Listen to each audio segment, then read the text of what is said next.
Hello and welcome to another Nikomedia tutorial. First of all, sorry that my tutorials are come so rarely at the moment, but I'm really busy and not only for work. Private, we just we move to another place and everything, and it's a lot of work and yeah, in stress and yeah, I think you know what I mean. But we are soon done with all this moving around and doing things we maybe don't know if we have to do it, but we do it, and so on. Doesn't matter. Yeah, but the tutorials I will continue normally, so once a week at least, the tutorial as soon as I have more time. The question I got is this one here. The first case, it looks quite easy here, this animation. And it is from Martin Stebbing, you see, it's 9 years ago. So I have no idea is this done with Cinema 4D and Octane, because he writes everywhere Octane. But the Octane isn't the thing. We need the movement. We have a lot of depth of field in this thing going. You see here, we have no depth of field, of course, when I do not say it, but then we get totally out of focus and yeah, here, let's see, somewhere here we are totally out of focus and so on. And then this shape looks for me like a torus here. And it's not just a helix, what you wrap around the circle or something else. And yeah, I would say let's do this and let's have fun with this. Yeah, and the questioner is a beginner in Cinema 4D and has no third-party renders like Octane or so. Yeah. Redshift is not really anymore a third-party render, I think. But we will do this in physical render or even only with the viewport render. I think for this render, it would almost be enough to do it with the viewport render. So let's see. Okay, as I said, the shape I think will be is here. This looks quite a lot like a torus. So let's start with the torus here. And so okay, let's make a torus. Here we have a torus.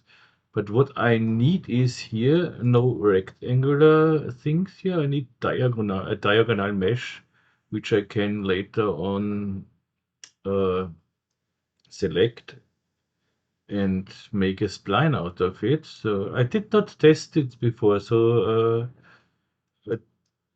don't be surprised if I make some mistakes. But yeah, let's do it.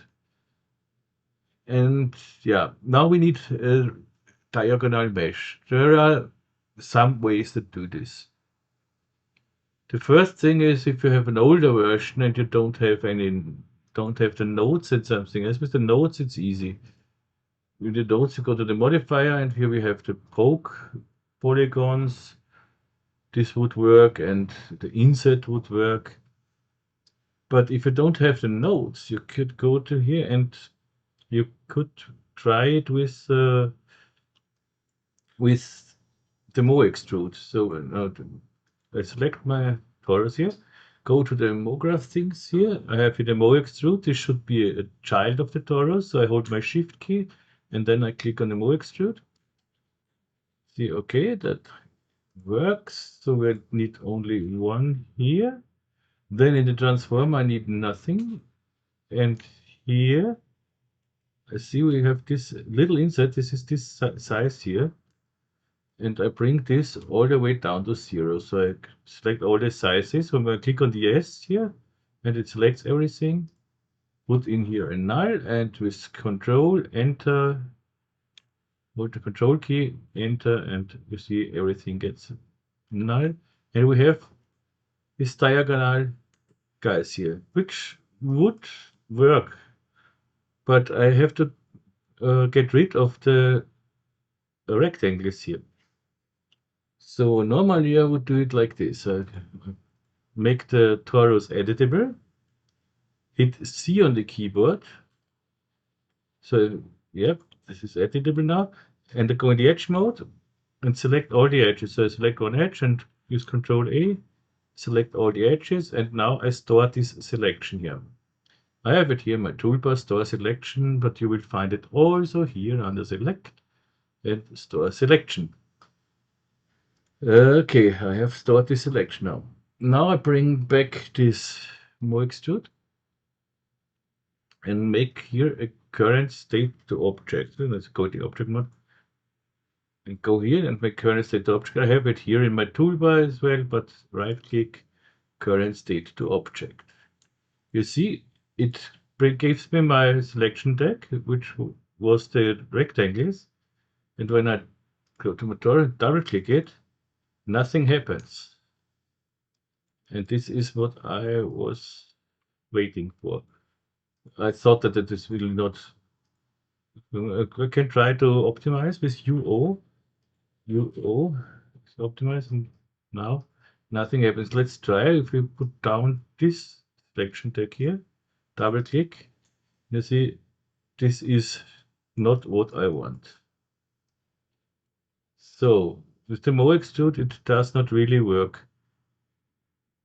It would work when we manually would select all these edges here, so these diagonal edges with UL for loop selection. This it surprisingly works. Okay, that works. We don't have to do it anymore. Good. That would work. This would be the spline we need. So I make this, finish this one. So, okay. And when I say now edge to spline, again, I have it in my toolbar, but if not, you go to tutorials and somewhere here, mesh edge to spline. We get a spline out of it. And when we hide tutorials, you have this spline. And this looks like a twisted, like a helix in a circle, but it isn't. This is totally different. And you see we have here some jagged edges, but that does not matter for our purposes. So when I go to my torus spline, I could try to bring this in a Bezier. Makes it a little better, but not really. So uniform.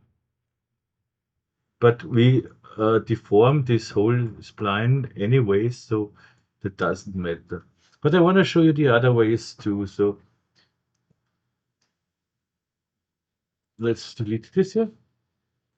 Go back to here. So we have this selection.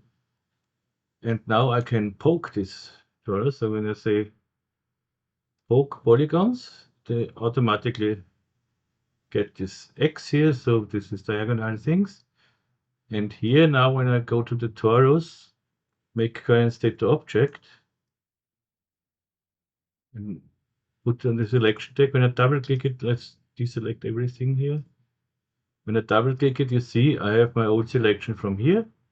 And this MN, I can simply dissolve this. Or you right click and dissolve. This MN is somewhere here. And we get this diagonal mesh. And here again, we can simply, select our splines. And the other one more way would be an inset here. So when I go to the torus, bring in here the inset, set the inset here to 100%, and I have the same. Okay, so we have lots of different things how we get it. So let's stay with the poke. But what I want here, so let's go to the poke and make this selection. Okay, current state to object. Down. MN to dissolve this, UL to select the, let's have this guy here. Select the, hold the shift key to add the selection, and with the control key you would subtract the selection if needed. So, and we have again these jagged edges, but here we can do something to get, if we want to have smoother ones, we can make another selection tag, so store selection. We can delete the first one. So now we have stored this selection here. And we can bring now our torus in the subdivision surface. So that makes it a lot smoother because we have more subdivisions. Make here current state to object. And now I can again double click on here and you see I have the selections what I need. And when I now say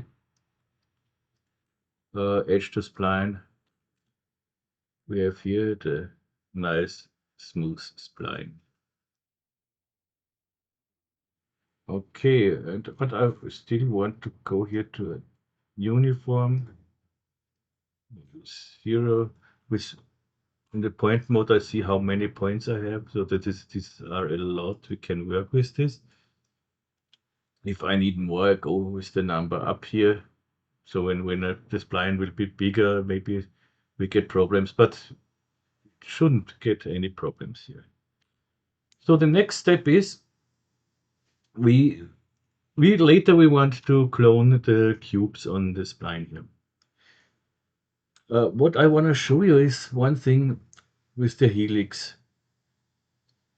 When you to make a helix in here, I want to show you how it looks with the helix. And make a circle, bring the circle to the floor, and hide our line here.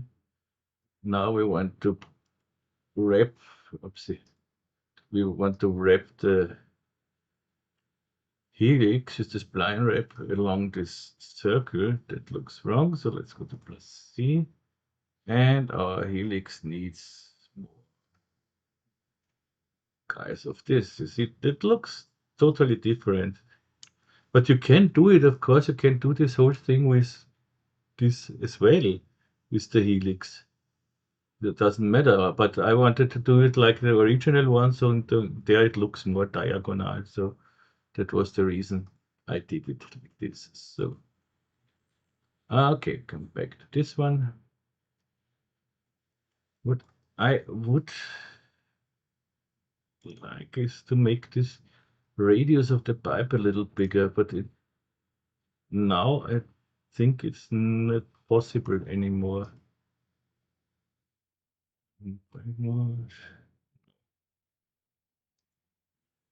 This is to make the. Let's go back with Control Z Control C until I get my torus back. Here I have my torus back. Okay. This is blind. So this should be, yeah, okay. This is the reason I have here in my settings under the memory. You see, I have undo depth 1000, so I can go back 1000 steps. So this is very important for me. Okay, so and I want to make the radius of this pipe a little bigger. So here we can do this quite easy when we go into polygon mode. Right click on, with I think MZ is the transform. Yeah, MZ. Move. And now I can just move it, the mouse, and can make this thing. Let's see, about 4 here. So we get a nicer shape later on, so we have more movement in this whole thing. Yeah, that is what I like. This. Now I can go this one. These are the things what happen when I don't test it before I record it. So I have to go back sometimes. And let's save this. Save this to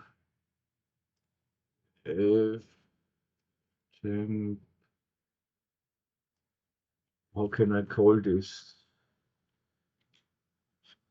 Uh, I think the original name is SuperFlow or something else. Let's see. Yeah, let's name it SuperFlow.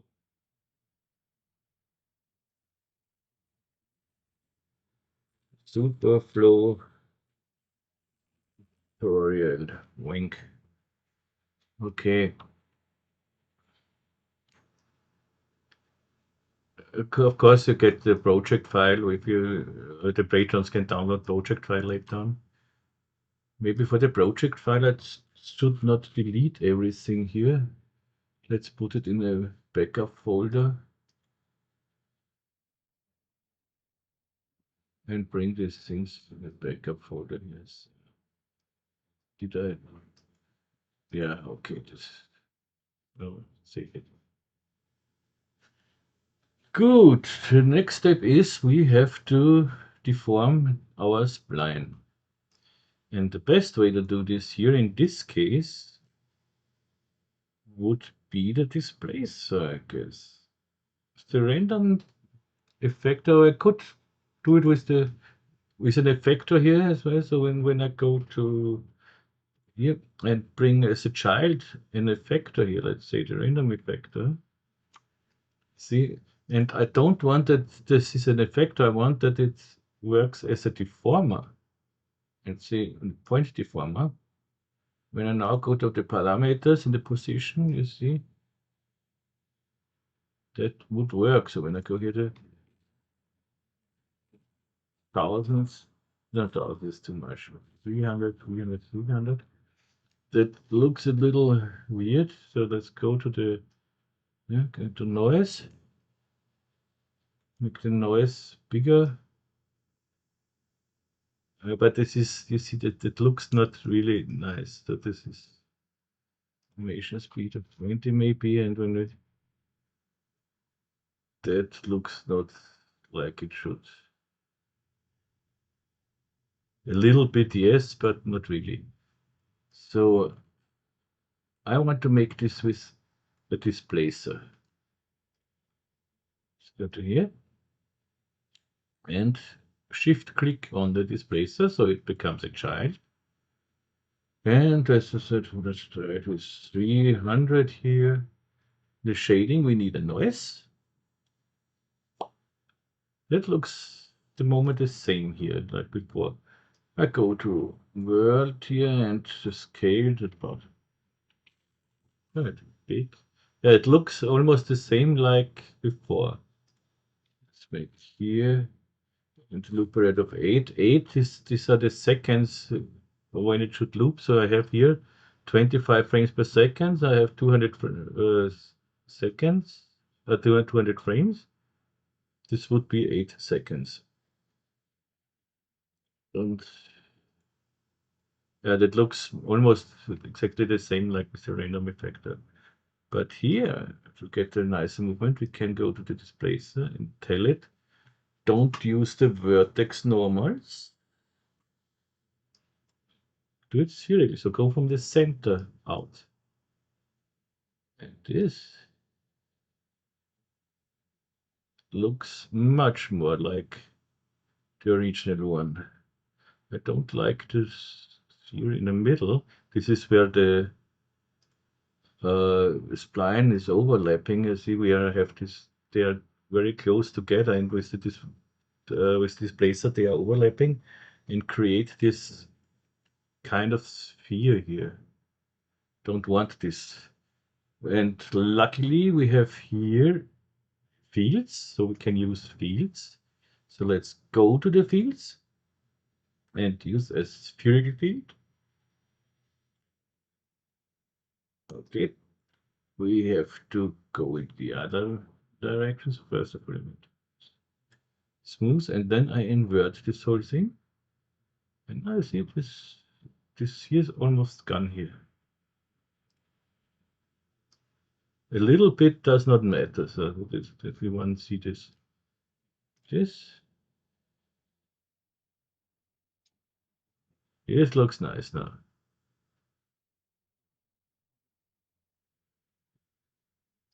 We have the nice loop here, everything works. Save it, and you can now test different noises in this place, and so this will be quite crazy, I think. Look at box noise, and you make this and go down. Let's test the noises. There are some really crazy ones inside, of course. This is the sail noise.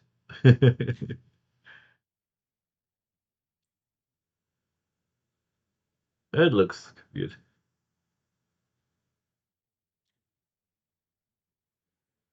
Yeah, there are. Whoa. This is the normal noise. So we use it. Let's go further.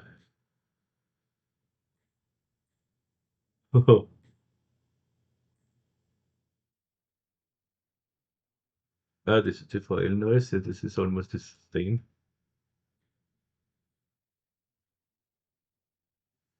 This looks great. Sparse convolution. Yeah, but we can. I stay with the normal noise for the moment. We can make this even a little bigger when I go down here. But this would, when you have a look to here, uh, stop here. When we make this bigger, at one moment it cuts it off. So this is something we have to be aware when you play with this one here. It starts.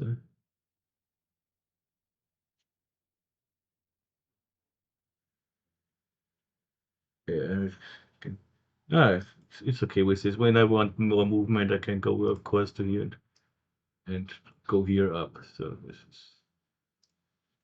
is 50 here. So I save this, and the next step is we start to clone. Let's make a cube.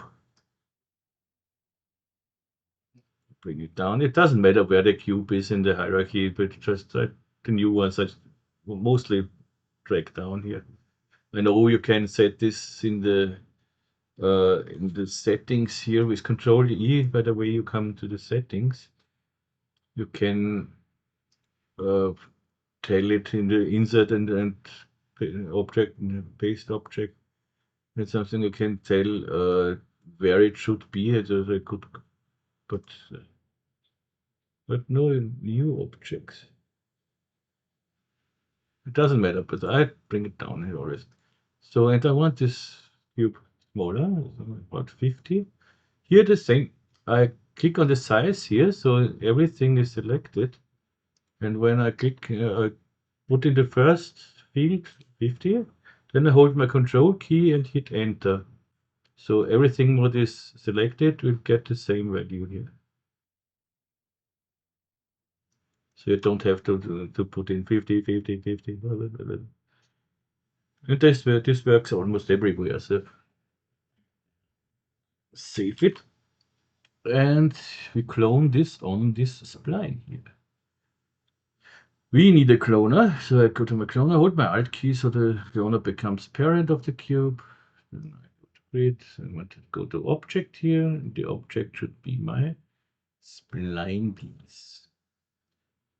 Okay, I don't want that the cubes are aligned. So align clone, no thank you.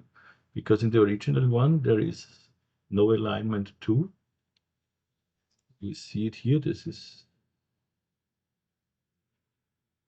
no alignment, and I want to go to step, and I know our cubes are 50, so I go with step of 10 should be fine. That's a lot of cubes, so let's go here to multi instances so we can work very nice here. So this is good so far, and this should work with our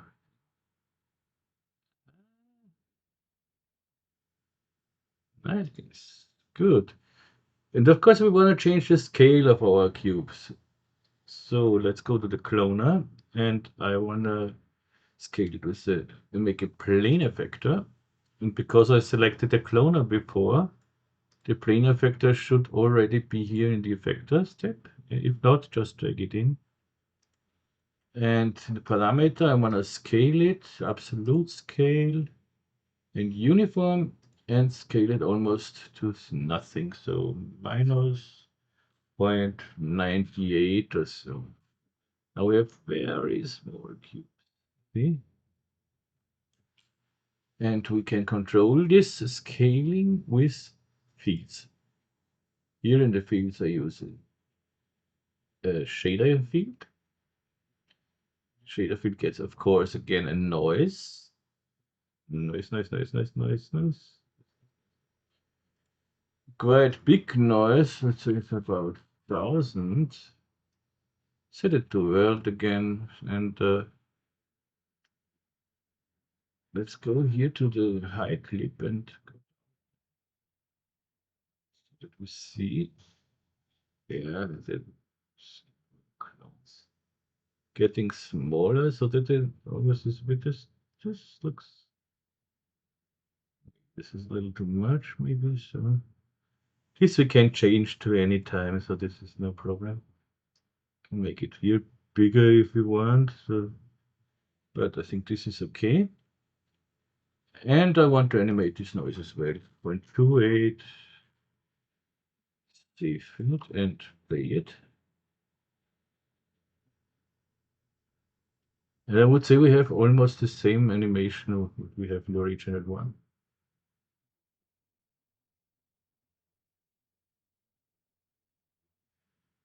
Let's go to the original one here.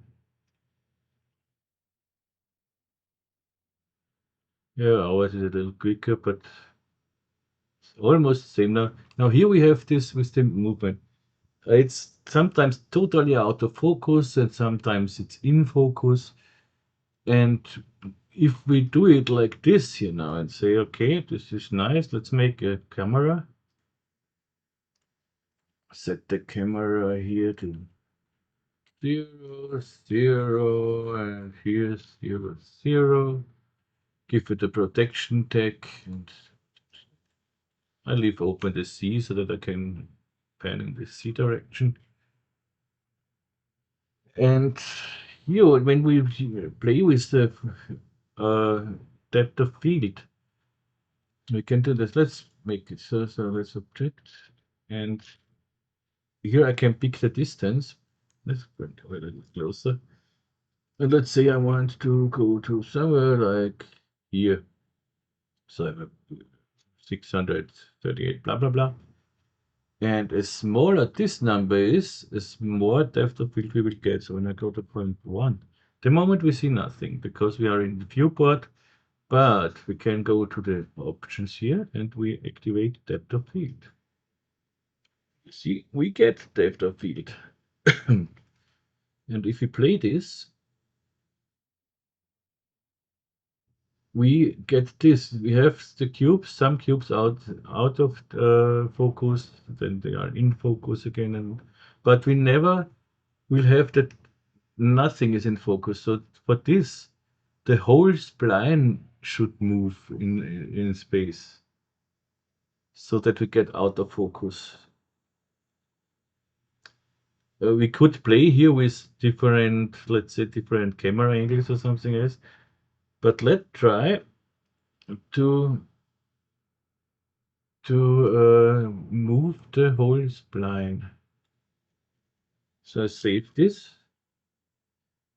but I guess we get a little problem. We want to loop this animation, of course, this whole animation. I could work here, could bring this, let's disable the cloner for the moment. I could simply drag an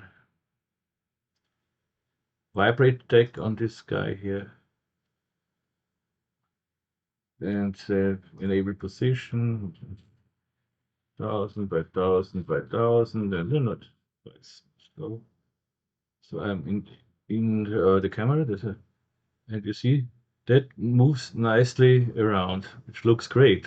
It really looks great. But it does not loop. You see, when it's at the end, it snaps back. And when I here, then it whoops snaps back. And what we need is that the first frame and the last frame is on the same position, and this is not the case here. But you can't loop, and you normally can't loop Vibrate Tag.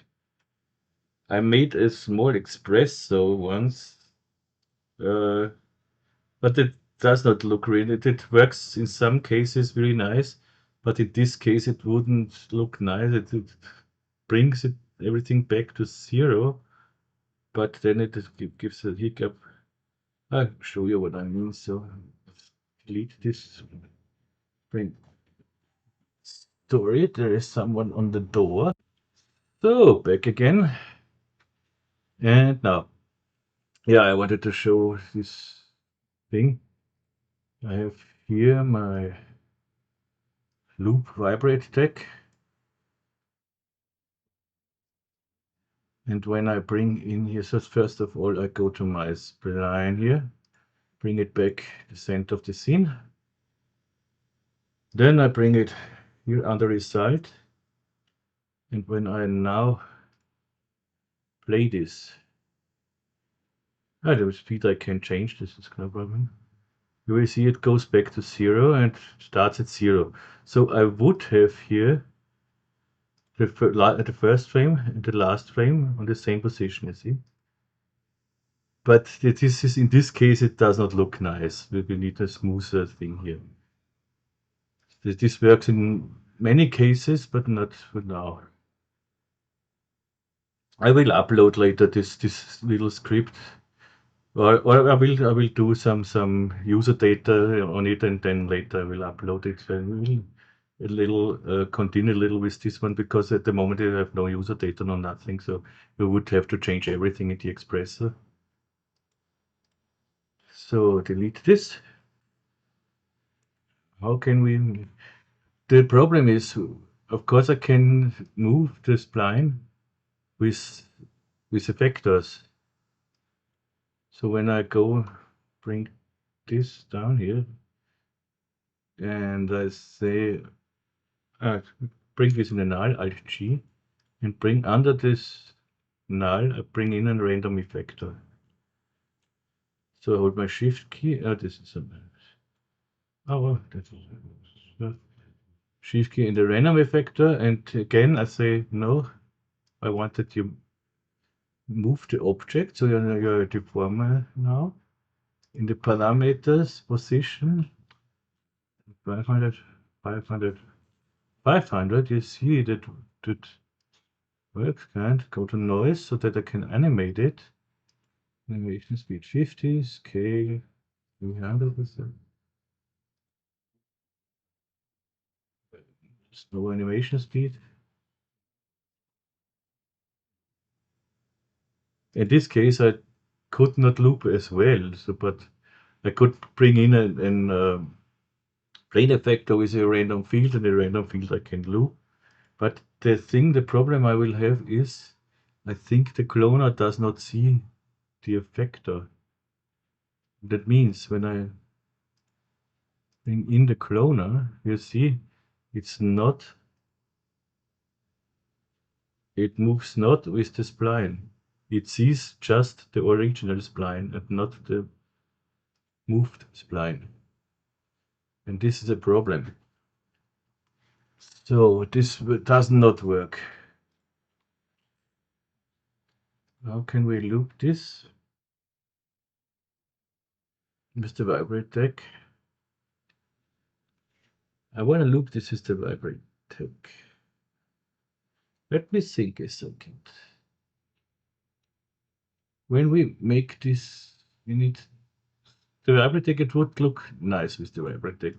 So far, so good. So if we're back with the Vibrate Tag, we need 1000, 1000.1.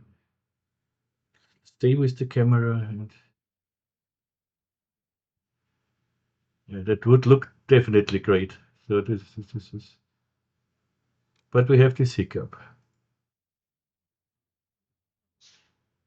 Normally, when I have something like this,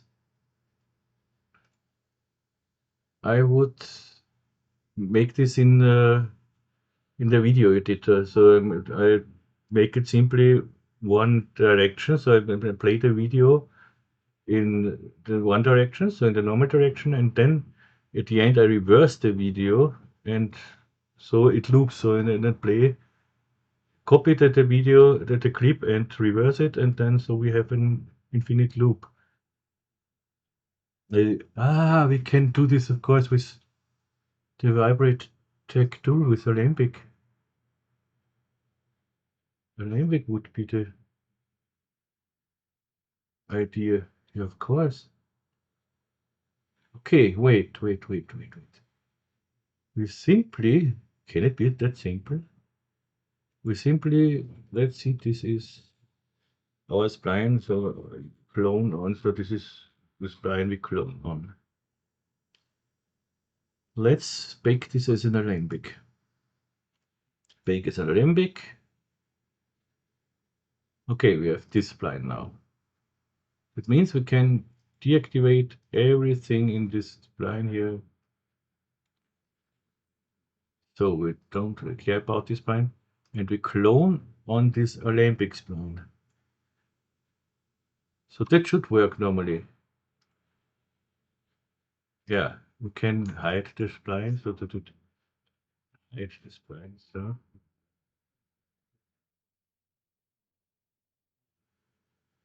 that works perfect, but not we get the hiccup. Yeah. So now I simply make the animation. 200 is a short animation. Twice as long, 400. Go to my Alembic file and simply set the Alembic file to ping pong. So it goes in both directions. When it's ready with 200 frames, it goes reverse and plays on. So let's see what it does at 200.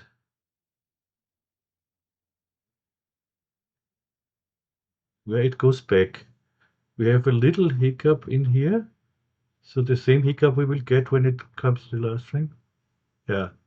But this we can so easily smooth out. We go to the time remap.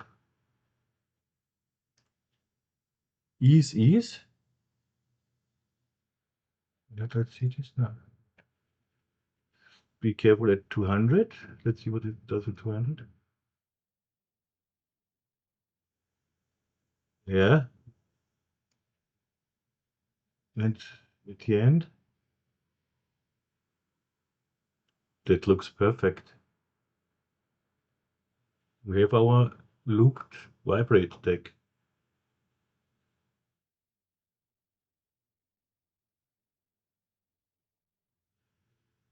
That looks great. Hey, this is great.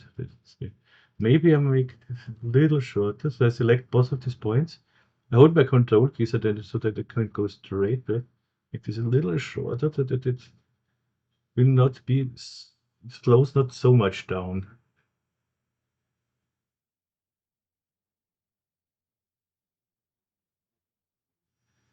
Yeah, perfect.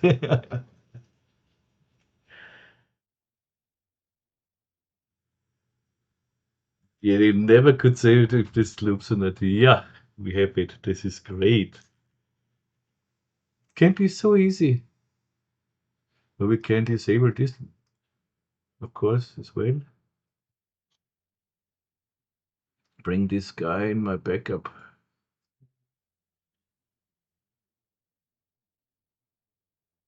That's it so far. We can now put even more movement. What I want to do is that it starts almost at the center, everything. That it starts at the center of the scene. So, but I cannot move the, we have it here, we cannot move the Alembic file. So this is not possible to move the Alembic file. But what we can do is we can put the Alembic file in the null,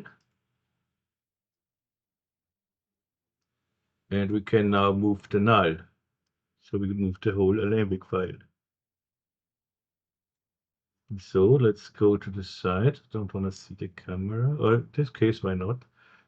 And I bring this null so that our whole thing is right in the center of this camera here. Okay. Here the same. Now here I want it here. Center of the scene, so something like that. And here it looks okay. Maybe a little brown. Okay. The camera is still, yeah, it's 0. When I play it now, it starts and ends in the center of the scene normally. Let's see if this is true.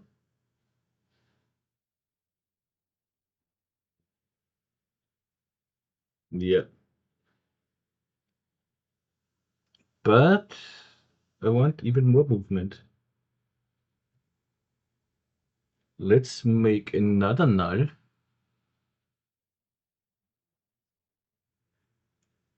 Put this null and this null and this null I want to rotate. Yeah, I want to rotate this like crazy. The first frame I make a keyframe. The last frame I go to 360. Save everything. And now let's see what we get.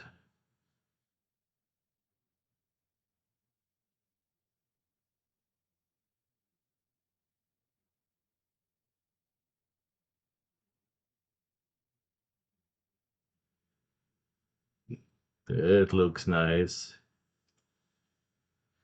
Let's come a little closer, everything's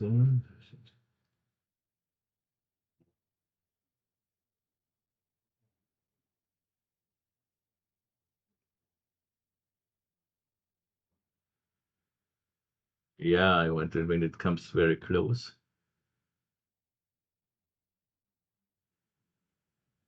That looks great.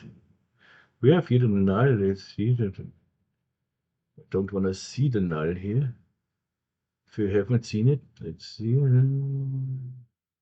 Here we have a null. So let's hide this null, I think. We can hide every null here. We can hide everything because this is just a spline. We don't have to see the spline.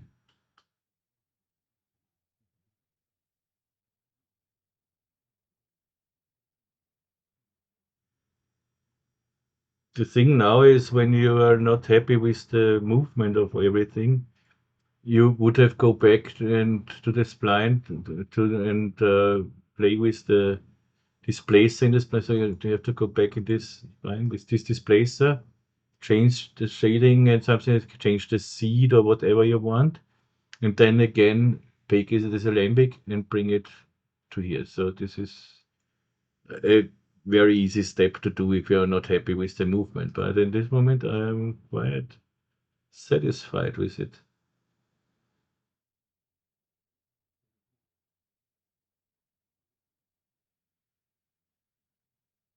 That looks nice. And you have seen the first time, you don't see that it is goes back and forth.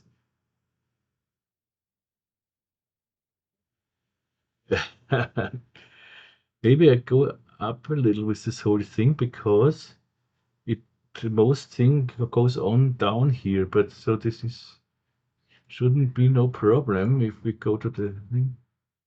Second, let's move in the y-axis. Because I could only drag the null object up as well, but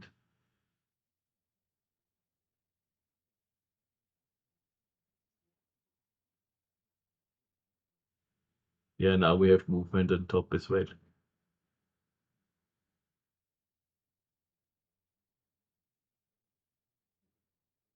And maybe it's better when I go with the y. Let's see. Back to 0 and go with this null. Stop it for the moment. It's a little hard with null. Go with this null up here.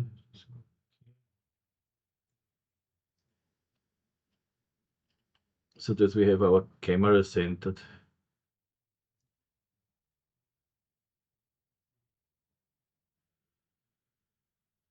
Yeah, that looks nice.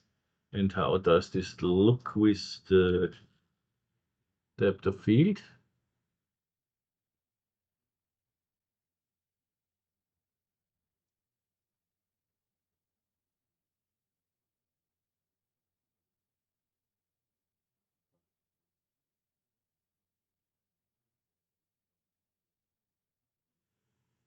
Oh, yes.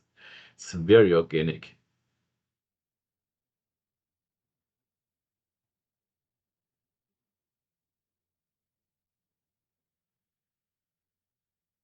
Yeah, I'm really happy with this.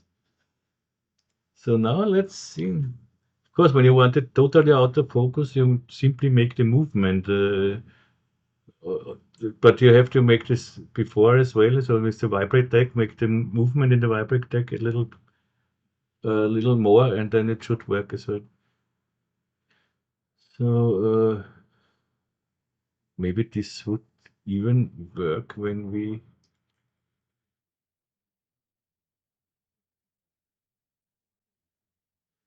Let's try something.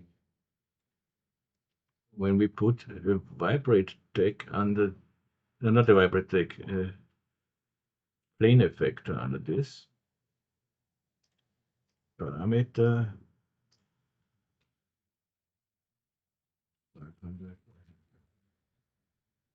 and go to object, goes out here. So plane effector in the fields, shader field, or we can random field, because in the fields you can loop the random thing. When you go to noise, you see we can animation, we have a loop period here. So when we go to Berlin and say here 500 or so, or even more, 1000, animation speed of 20 and the loop period of 400 frames. Here in this case at frames and no seconds, so we have 400 frames.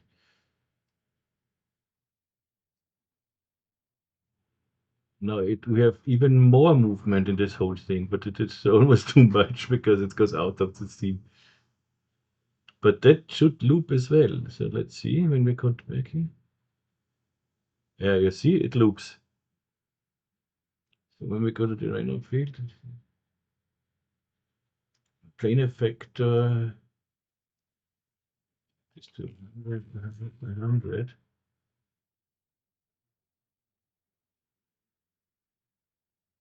A lot of movement inside here now. And everything loops. Don't want to see the field.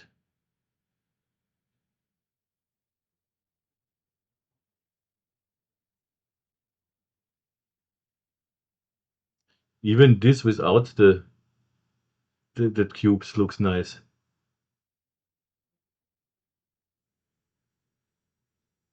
It looks very nice. I could render this with hair, so.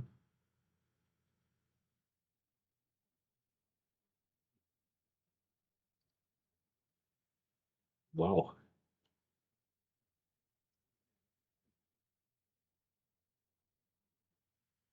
It's this spline.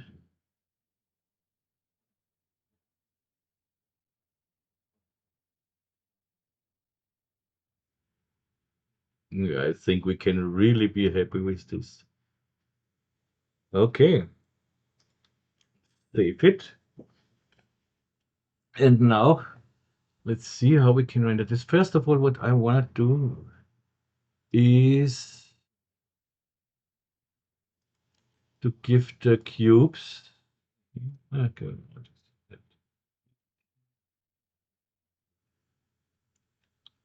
A little fillet. So let's go to the cube.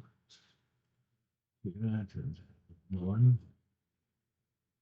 In A is to hide the lines. So that looks much better.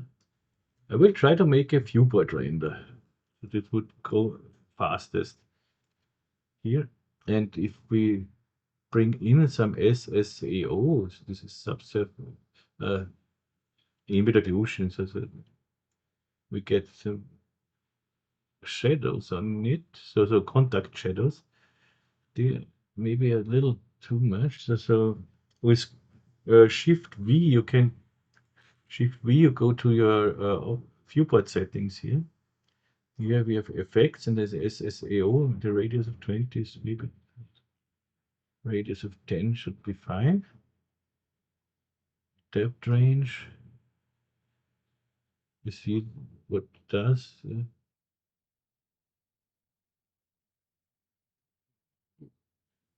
Well, stay with 200. Samples when we want to render with the viewport, maybe we give it all the way up to 64. But I don't see a lot of difference. No, it's all the way, so 64 is okay. Okay, and in the depth of field, if we use depth of field, so yeah, this is a lot of depth of field. Max radius, you can see this is, I think this is enough. And at the moment it works totally nice. So, but when we go down to the so anti-aliasing, yes, with the super sampling, I think it goes.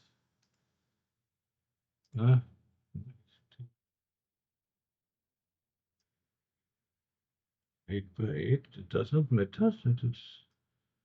Now it's a little slower, and we don't see, we do not really see difference here.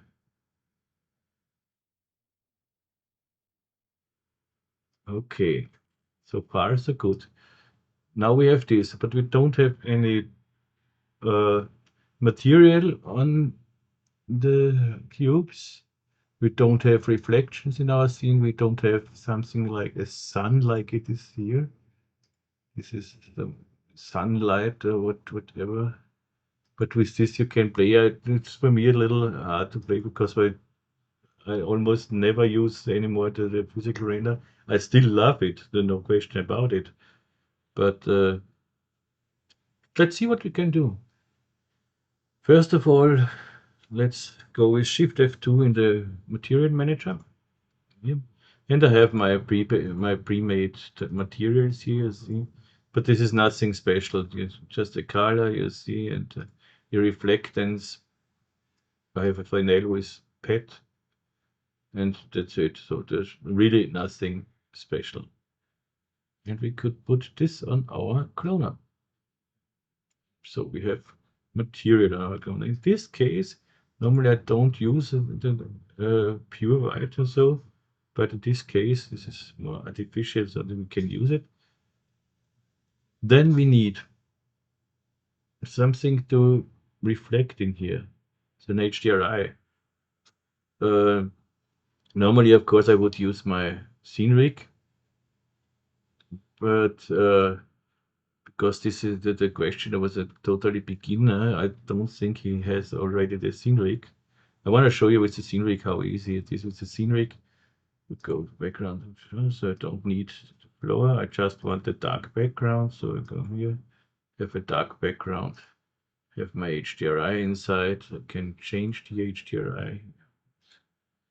It's an outdoor picture of whatever. I named it Chinese garden here. Whoops. So if you rotate it a little bit, you see here what it does. We could even create a sun here and everything. So this is here. This would be quite easily everything, but let's delete it. And let's do it the old school way. I use a sky object for the HDRI. So here I have a sky. And let's see if I remember the old school way. And I go bring in this in my material manager, this HDRI. So it makes a new material. I don't need reflection, the color. Most of the people bring the HDRI in the luminance channel, but this is in my opinion, not correct.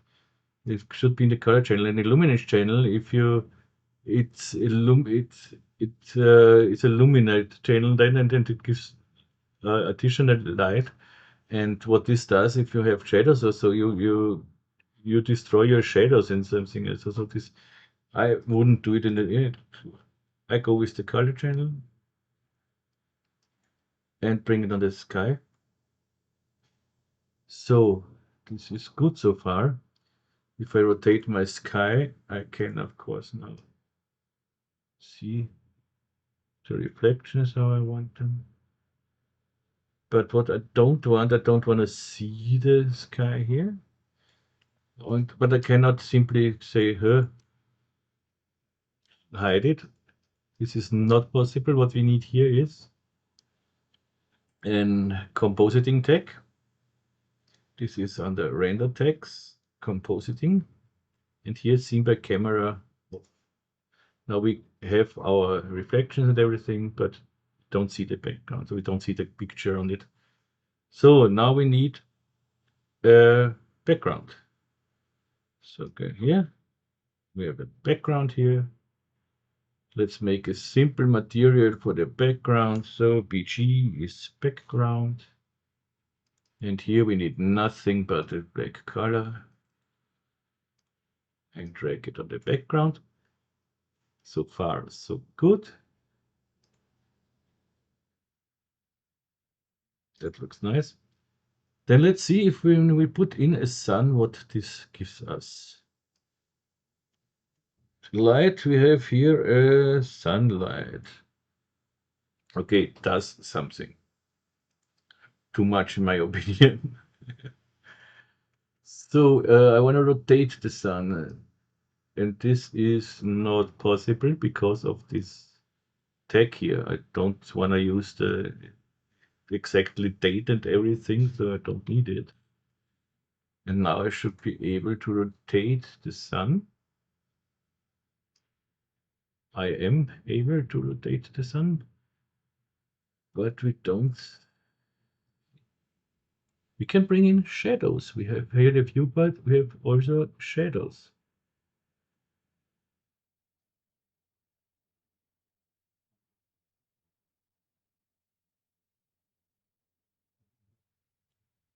Mm,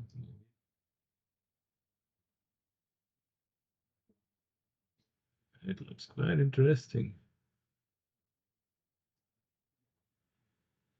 Yeah, but here you can play with.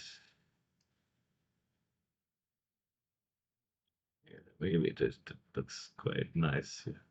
But the sun is far too strong, so let's go. Yeah, better. So we have shadows.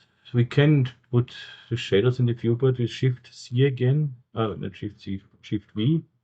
Oh, come on, Shift V. Again, we can go to the effects. Here we have the shadows. Here we can play some, but that's so far it's everything okay. That's fine. And but the shadows are a little too strong. Let's see what we get when we render this. So I want to render it just in the viewport. So I have the viewport render here. And in the viewport render, in the effects, we want to render the shadows. We want to render the SSCO. And of course, the depth of field. Here again, we can click on. So anti-aliasing, I want. Well, yeah, the super sampling here. So in the filter, I have set only the geometry, so I don't want to see anything but the geometry. The output, let's go to the 720, and I want just the current frame for the moment. And with Shift R, I can see what I get. So this is not the current frame.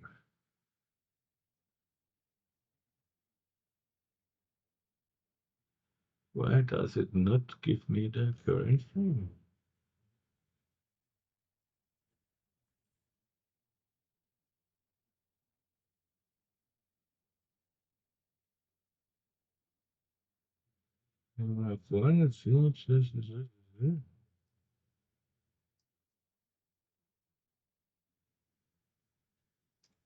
That's interesting. It should give me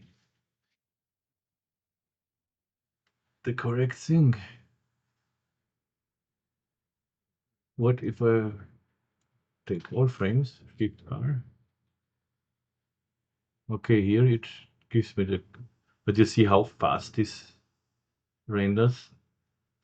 Let's go through so that we see how what we get.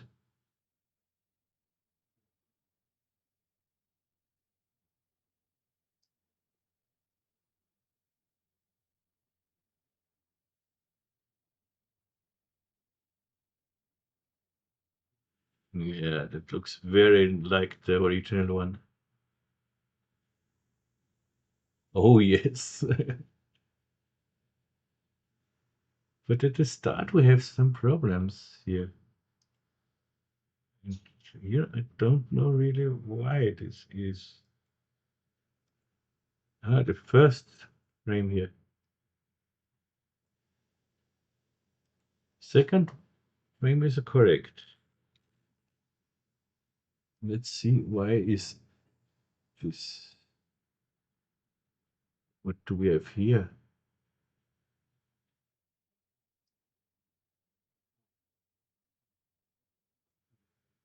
This guy here. Ah, the sun. Okay, yeah. And the shadows are a little too dark for this. Let's bring in an infinite light and bring this to down to 10 or so. That should give, this should make our shadows not so dark. Yeah, 20. A little changed color.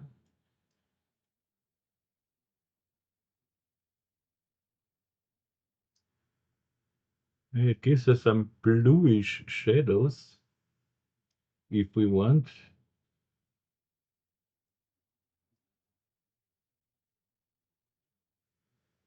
Yeah, that's amazing.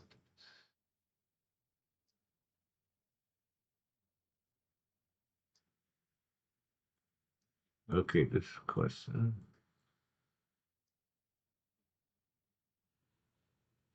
And I want more. I want more. No, it's more reflections in our cubes. You know what? Let's go to the material, and instead of the dielectric, let's take a conductor. Oh yes, yes, yes, yes, yes.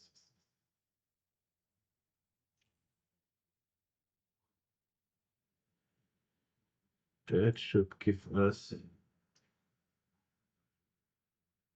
Now we have more reflections. Haha. Haha. Yeah, I want it here on the edges.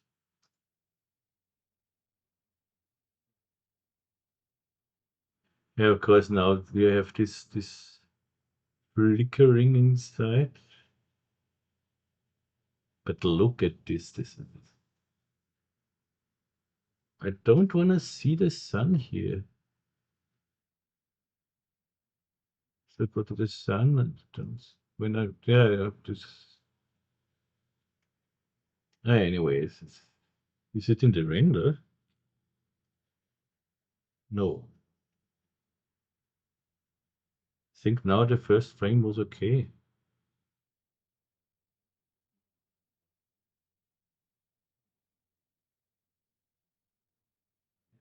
So, no, the first frame starts here. Why is it?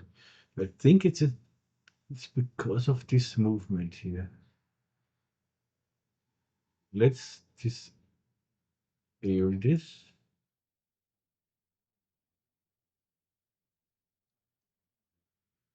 When I enable it, and this one, okay. Now I want to just render the first frame. Not manual current frame. Okay, 0. Okay, this is not. This should be the frame to render, not this one. Are we here in the D? We have the project settings, project 25 frames per second. This is everything okay. And do we have? It's always important that you have the same frame rate here and in the project settings and in the render settings.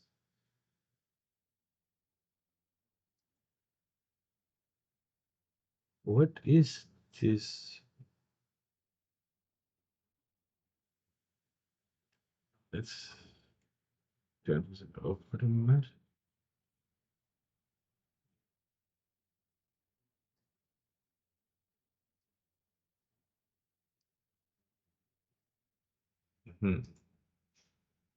It should render this one.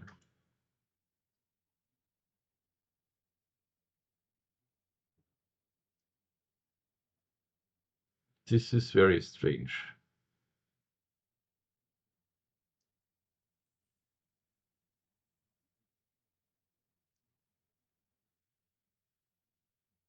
See if it tries to do is anything of this, but it cannot have to do anything with this.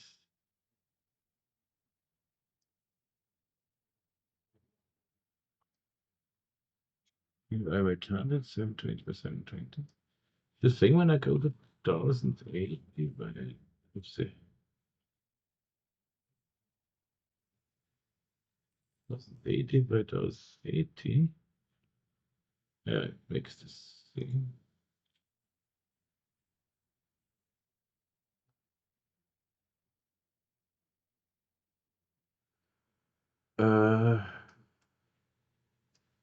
What can this be?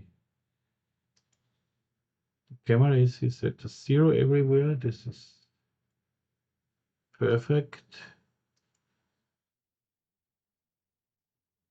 Is it because of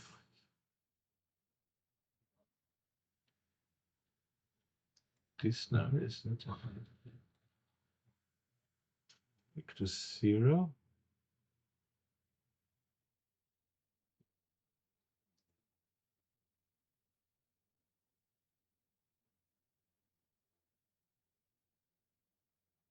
Mhm.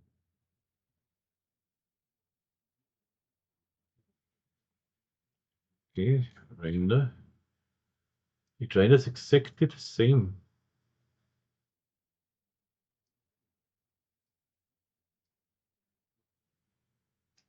What's wrong here?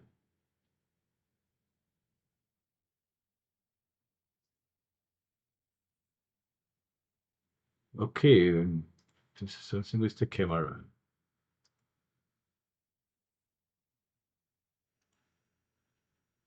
Did I do something with the camera? This is okay, this is okay, this is okay.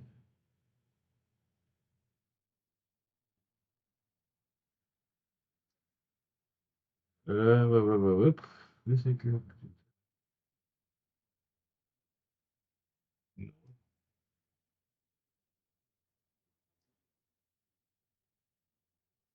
There is nothing that could do this. We have this render, and when we render, we get this.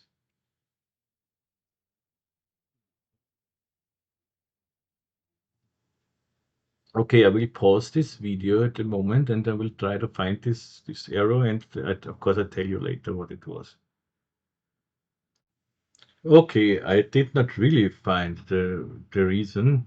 There is one thing when I go here now to the render settings, and let's say I want the current frame. I'm on frame 0 and I render this. You see I'm up here. When I go to the Alembic file and tell the Alembic file here, update transform off. Now it gives me the correct frame, but now it does not move anymore. So this is not what we want. My simple solution is, it is just the first frame, so I don't know why. Maybe you have an idea. It is, but as I said, it's just the first frame. And my simple solution was I render this 400 frames here.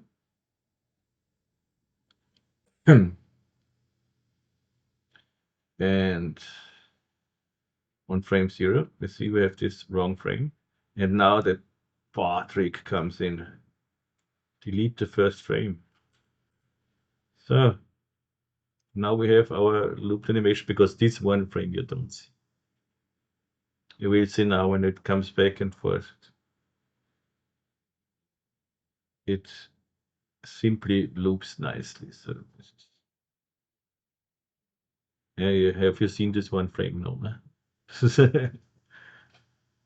Maybe you have an idea why this is, because at the moment I have no idea, but it works like this. So, but this would be only the viewport render. You see 0 seconds. So this renders totally quick. But has some point. Don't know, can you use the denoiser in the viewport setting? Let's see. No, I thought so.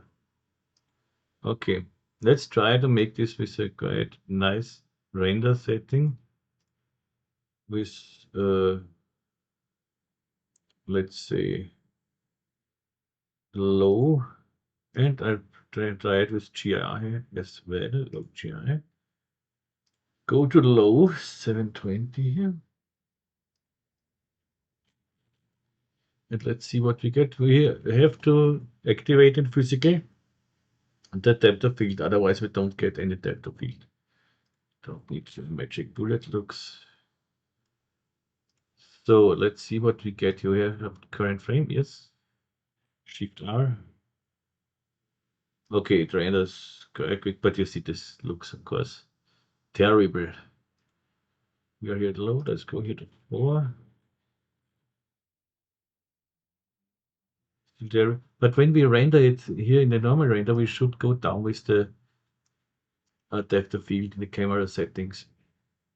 Here, camera, physical, and let's go. Let's see here, 0.3 or so. Yeah, that looks much better. Renders fast, looks nice. It's noisy, but here we can use the denoiser. Render it. And we have no noise anymore. And let's see how it is looks with GI. That's from 7. Render it.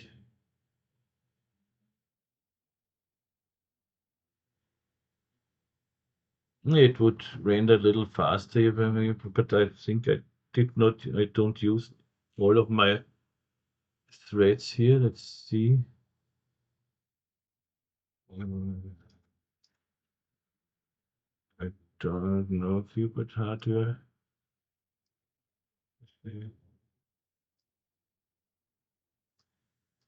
Where is this with the renderer? Yeah, I have set this to 20 threads. Normally I think I have 32 threads or something else. But this is okay, this is fine for me, because I want to do something next to the render as well. So this noise GI is nice. Back to physical, we will keep it here. 4. It's longer. This is too long. I don't want to wait so long. And I don't think it there we have here. With GI it looks nice. So with the shadows and everything. But it needs more time. You have a difference. And when we put here, I think for me it's still too much depth of field. And let's go down here to 3. Well, let's try my middle GI settings. But quite low. 3, 3, 5, 4. So, and try to render this at 720.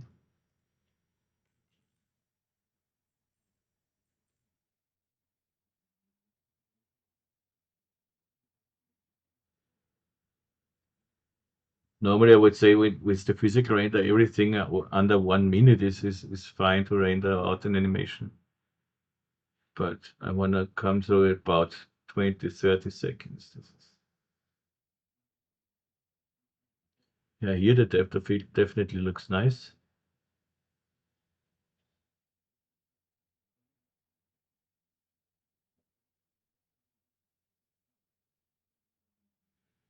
.33 seconds. And when we put it in noise on top of this here, this should do totally shading. We can do that.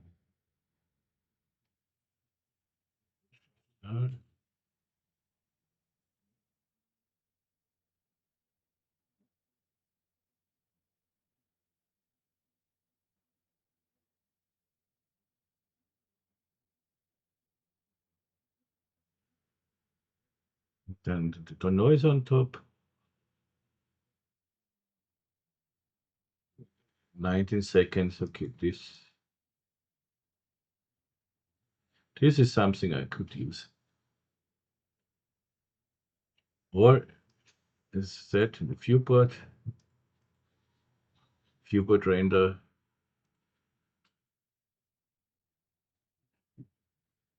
Output all frames. It's a difference between the viewport render. Now here we would have to go again up with the depth of field. Here we have the first frame. This is the bad frame. Let's go here to 0.2 or so.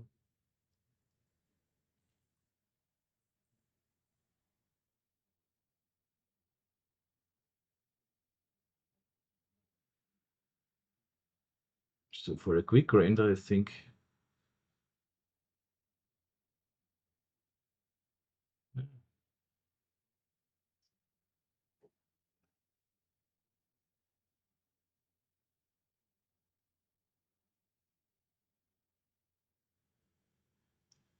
yeah, you have seen the bad frame maybe. Here in the viewport render, we go really down to 0.1.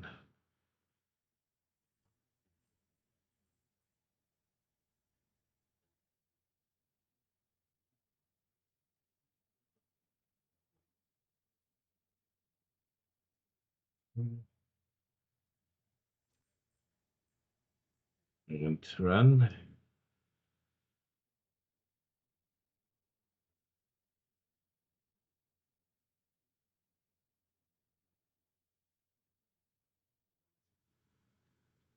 Of course, with the viewport render, if you have a noise in your viewport render or something, you can denoise with some other programs like I use DaVinci Resolve, and so you have there a denoiser as well, so this wouldn't be a problem. This is a nice render for this. For no time, this is a great render, I think. And I think I will leave this almost for my preview.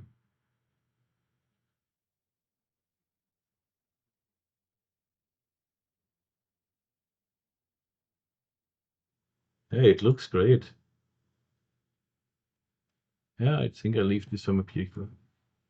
Okay, you have seen now we can, with this render setting, as I said, patrons can download the renders, the project file, and then you have everything inside here. Yeah, for patrons, I can put in, maybe you want to look at it, but as I said, it's not ready. I have some I have some, I want to make some user data as well. This loop vibrate tag I give here. So everything what you put in this result null will loop then. So, and we can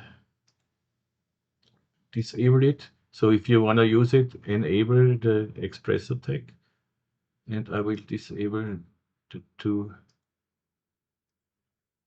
vibrate tags as well. So you have to enable it when you use it. Okay. I bring this up to the backup folder. So save, and that's it for now. I hope you like this one. I liked it. Honestly, I have seen this question this it's a boring thing. It's some cubes on a spline and that's it. But with the whole movement, and so now we got the vibrate tag to loop and everything. So this was a really nice one. And with this with this displacement, with the spherical displacement, and as you said, you can play a lot with this, but you have, of course, to do this with the normal spline, and then when you're really happy with the spline movement, you bake the spline down to an alembic, and then you can play with the alembic, and you can loop the vibrate tag and everything what's needed. Okay, and that's it. The next tutorial will come as soon as possible. I hope we are ready this week with the with the moving the new house, and yeah. What can I say more? If you have questions, complaints, requests, you know where to reach me, I think. So on my Facebook site, on our Facebook group, can write me an email to info@nikomedia.at.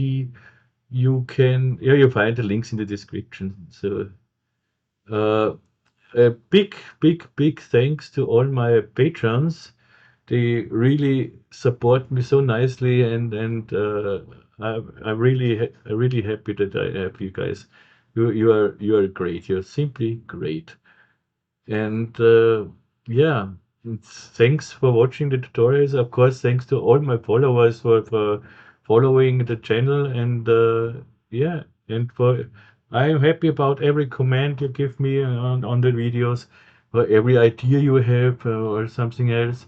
Like here, why do I have the first frame? What's happening with this first frame? I of course know not everything about Cinema 4D, and maybe I know 10% from this, but yeah, maybe this is too much. I have no but and I still learning. I never you never stop to learn. That you shouldn't stop to learn. But and yeah, yep. I hope you have nice weather where you are, and we are here.